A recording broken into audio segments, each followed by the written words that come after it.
you need to install Node.js. So you just search for Node.js on Google or whatever search engine you are using, right? So you just download it and install it, right? So just you can have the long-term support version, which is 24, or you can have the latest version, which is 25. If you're working on the basic thing, so it would not be an issue. I have already installed Node.js on this machine, so let us create a simple server. So the extensions are JS, CJS, or MJS. So this example would also help us uh, in understanding how actually a web server works. So for creating a web server, we basically need to have an HTTP object. So we take an HTTP object, and it is already included in Node.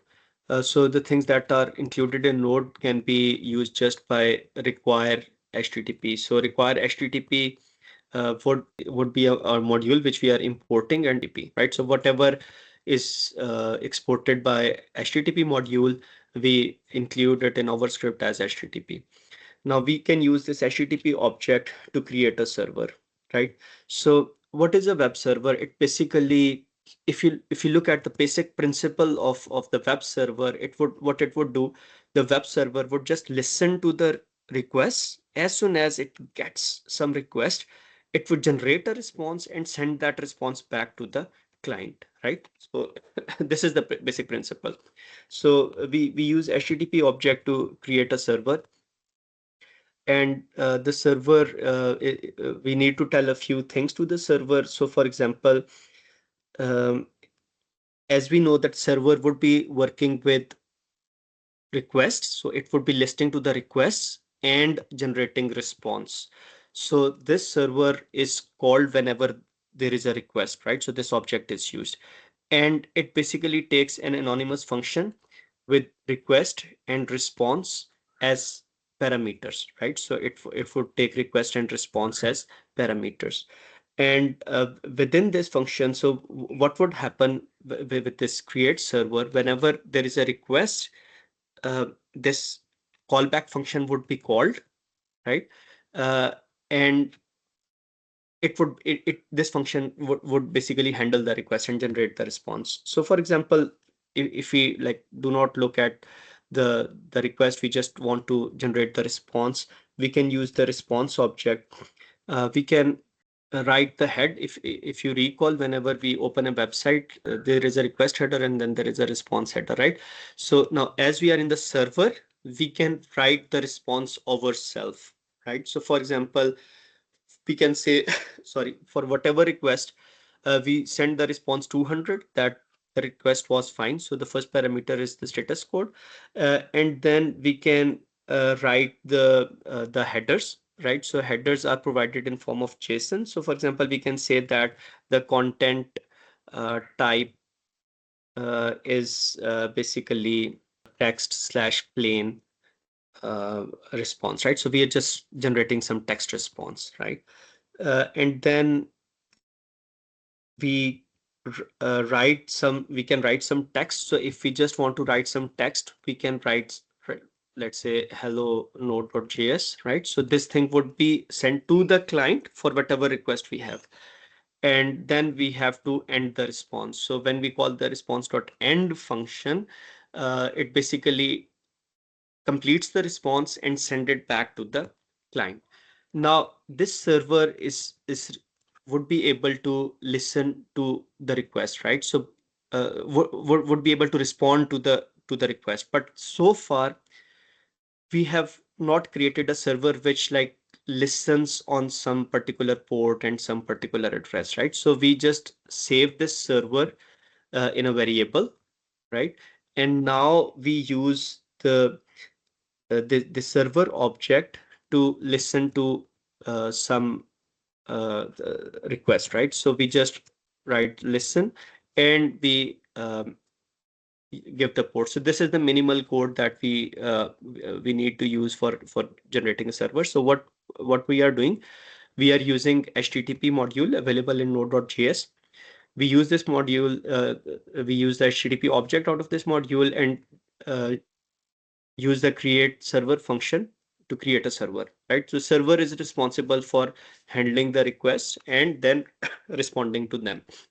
Once we have the server, we can call the function server.listen, and then this statement would basically start the server, and our computer would start listening on port 8080, right? So it would start listening on port 8080. So if we want to run this server, we can just write node and then the name of the file, node server.js, right? And it should start listening. So no message is displayed here. So how do we know that it has started listening? We can add a second parameter to the server. So whenever the server start listening, this method would be executed. So we can just say console.log and server started, right?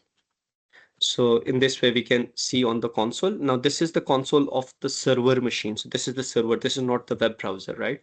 So in this way, we can get the message that the server has started. So the server has been started within no time, and we got the message server started. So this also shows how fast like Node.js server work. And also its like memory footprint is very low.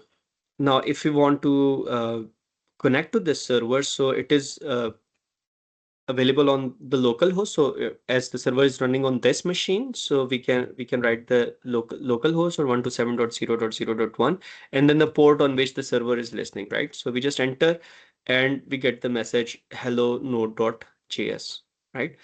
So now we are sending the request to the server, which is localhost, right? And the server is responding with a status code of 200, right? And then somebody which is hello node.js, right? And then it is also uh, receiving some request headers which are sent by our browser to the server, and this response header is what we have sent from the server. So there we had written that content type text slash plain. So we see that thing here. Date is added by node.js HTTP server by itself, right? And rest of the things are added by node.js. So what would happen if we change the content type to text slash HTML, right? So we just save it. We run the server again, we refresh the page, and now you see that the interface is changed. And in the response header, we see that text slash HTML. So that means the browser would know that the response generated should be treated as HTML code, right? So that means we can respond with HTML code. So we can write h1 slash h1, right? We can restart the server. We refresh it and you see that now the text is being treated as HTML. We can also see what the request object has. So for example, this request header has the accept field, accept encoding, host. It has like many things, right? These things can be accessed in the through the request object, right? And also the URL that we are passing, this is also passed received in the request object, right? So I can just demonstrate it. So for example, we can see what URL the user has requested. So let const URL is equal to URL would be available in the request object. So we just say request.url. So it would give the URL which was typed by the client, right? And we can display that you had actually requested this path. So you can say that URL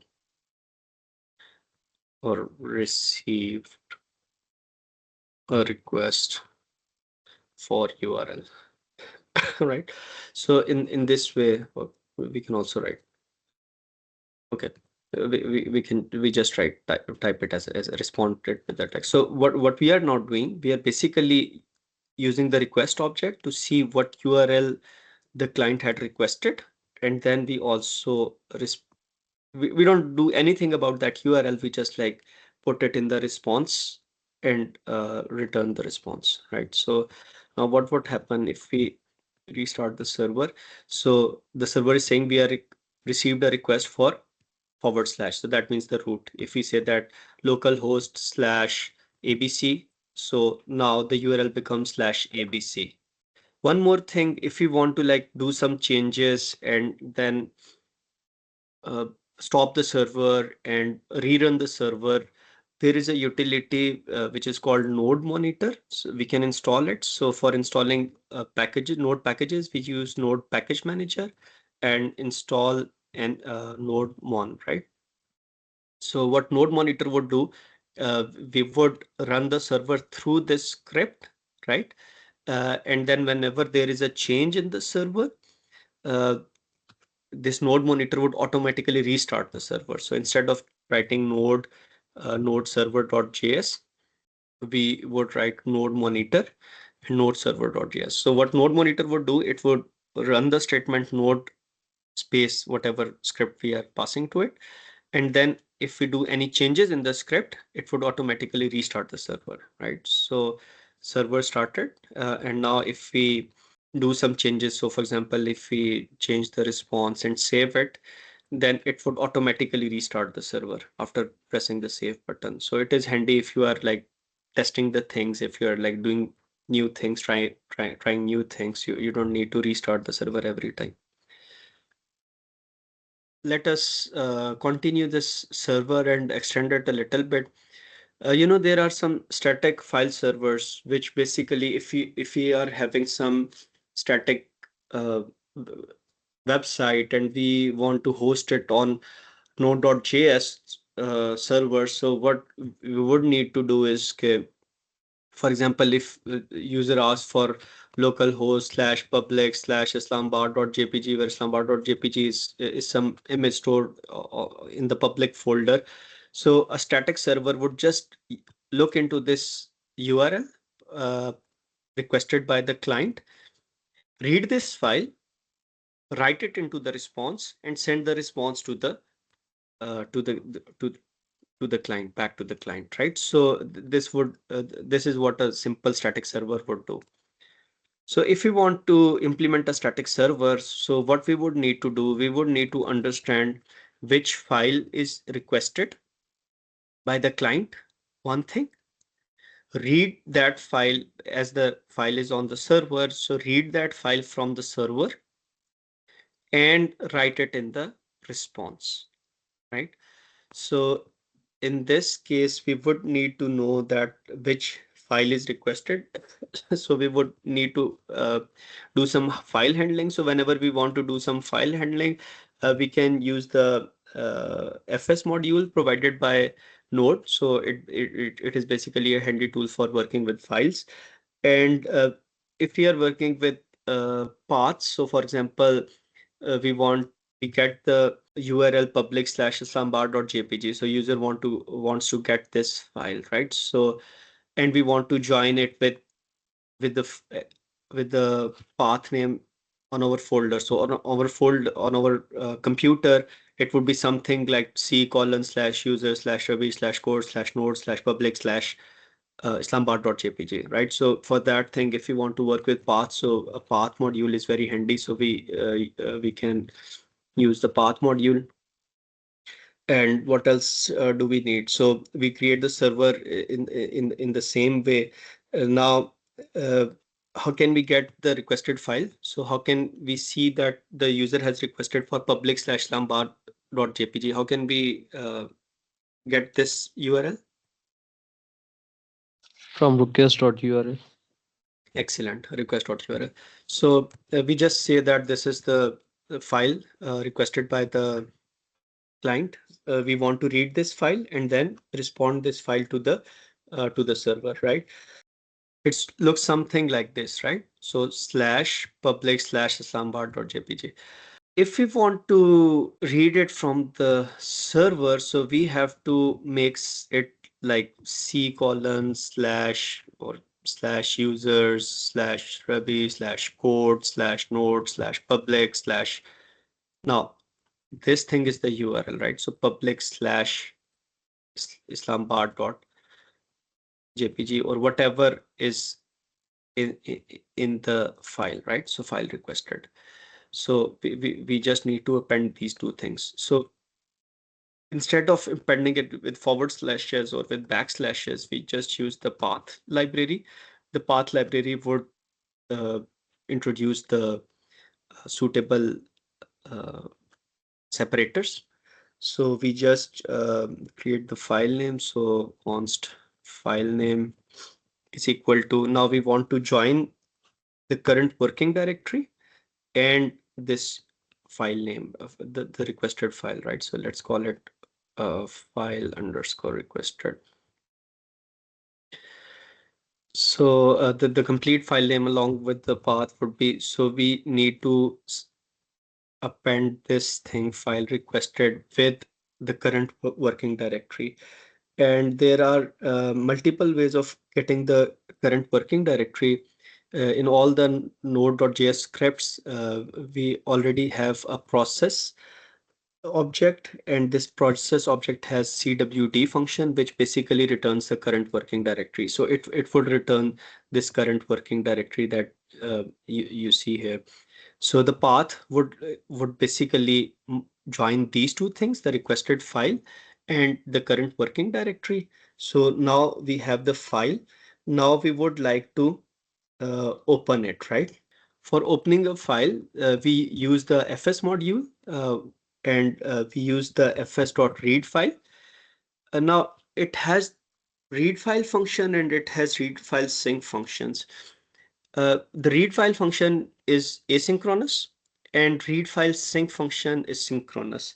If you're very clear that you cannot complete your functionality without the synchronous function, go for it. But if you can do the task using asynchronous function, you should always use the asynchronous function, right? Never use the synchronous function. Using the synchronous function basically kills the idea of non-blocking architecture, right? So always use the asynchronous functions. So we use read.js, which is asynchronous function.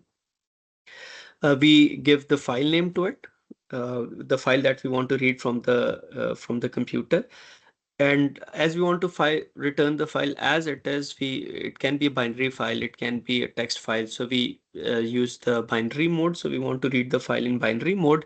As it is an asynchronous command, so it would not wait for the file to be read for the computer. It would make the response slow, right? So what it would do, it would pass on this read request to a thread in the pool, and it would tell it that when you have completely read the file, then respond back to me.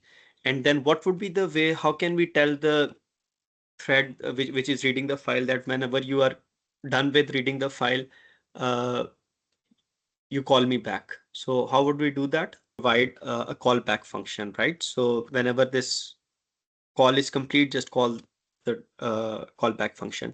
So the read file function, the callback function of the read file basically uh, calls the callback function with two parameters. If there is an error, so it would put the error in this error. And if there is no error, then it would provide the data, right? In the data parameter, right? So when the file is completely read, it would basically call back this function. So this error data and the function body. So within this thing, we check if there is an error. So what can be the error that the file is not found, right? So if there is an error, then how should we respond? We should respond with 404, and we can tell that whatever file was whatever file requested was not found, right? So we can say that is not found, right? And then we can just end the response. We have to end the response, otherwise the Node.js server keeps like writing to the response. So it keeps waiting that uh, uh, it thinks that we are still writing the response, and it keeps waiting for that, right? So we have to, whenever we are finished with the response, we have to write response.end. So response.end tells that now you can send this response, whatever response we have written to the client. And then we can like get out of this function. Now, if there is no error, uh, then we can, so we have received the data in this data parameter, in this data variable, and we can respond with that. We have the response is 200. So we respond with 200 that the content is foiled. So we can change the content type to binary, but we can like leave it empty. And then we write the data to the response header. So we have received the data in data. So we just write data, and we can tell that this is like in binary format, and then we end the response, right? So if you're using response.end and if else, we don't need to use the return statement, right? So now just like error here as well. So error uh, generated by the, so we display the error, and then we end the. So we are getting some error. So the app is crashed. So we have to call the join function. So dot join, right? So we just save it. Now the program has crashed again. If else part, we are writing the response, then we are ending the response, right? Whether if there is an error or we have found the file, we end the response, and then after this thing we have this response dot end, which was left from the like previous code, so we need to delete it. So we cannot end the response twice now. Response was already ended, so we save it again. Hopefully we don't get error this time. So this says that as this folder does not exist public and the file in it islamabad.jpg does not exist, so it says that this is the thing that we have written in h1. So request.url not found, and then we also displayed the error. Of course, when we are in production mode, we would not like display server side errors like this on the client side, but like for debugging purposes we can do it, right? So if we place a file, I actually had one of these files. So let's this save this file to the folder. So we have this node, node, and within node, you remember we said that we would have a public folder, and within public folder we have this islamabad.jpg, right? Now we have saved this file. After saving this file, I just refresh this thing, and I got this this image, right? So this is basically sent by the server, by the Node.js server. And if we want to get the code, so for example, this node server.js, so we have to I just request for this file, right? And we got this file, right? So you have to be very careful that if you expose something, don't expose like the whole source code folder to the client, right? So you have to be very careful with what thing you are exposing. So if you're exposing some static files, just put them in a public folder, right? And make that available, expose that, not the source code. So what we can do, we say that whatever is in the public folder can be accessed. So we say that when we are reading the file current working directory, we add public to it, and then the requested file, right? So requested file can only be in the public folder, right? uh, Not anywhere else, right? And in this way we would only be returning with the files which are in the public folder, right? So I just save it. Now if I request this thing node server.js, as it is not in the public folder, it is in the one folder above, so we get node server.js not found.